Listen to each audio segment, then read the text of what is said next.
قال الله تعالی لموسی علیه السلام، خداوند جل جلاله به موسی علیه السلام سخن کرد.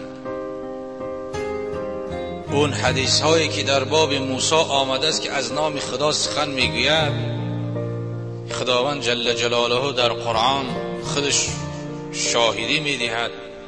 خودش خداوند در قرآن خبر داد که استعذ بالله و کلم الله موسی تکلیما، و سخن کرد الله تعالی موسی را سخن کردنی. خداوند جل جلاله با موسی سخن کرد. این کلمه موسی فقط به موسی نصیب شدگی بود و دیگر کس نه. خداوند جل جلاله با موسی علیه السلام گفت که اینی اعطیت امت محمد نورین کی لا یضرهم ظلمتان. خداوند گفت که ای موسی، امت محمد صلی الله علیه و سلم، امت پیغمبر اخیر زمانه، دو نور عطا میکنم به خاطر که دو تاریکی هست. فقال موسی ما نوران یا رب، اون نورها چی هستند؟ کدام هستند؟ فقال الله تعالی نور رمضان و نور القرآن.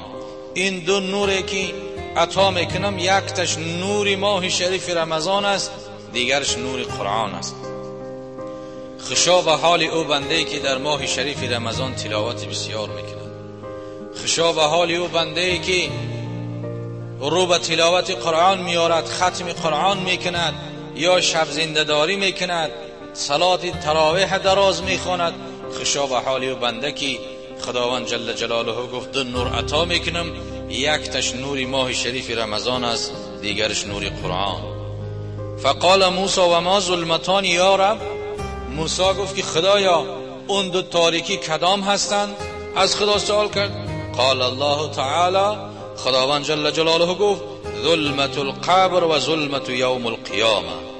اون یکتش ظلمت تاریکی قبر است، دیگرش تاریکی روز قیامت. این دو نور، نور ماه شریف رمضان و نور قرآن، اون ظلمت قبر، تاریکی قبر، تاریکی روز قیامت، این نورها روشنایی میده.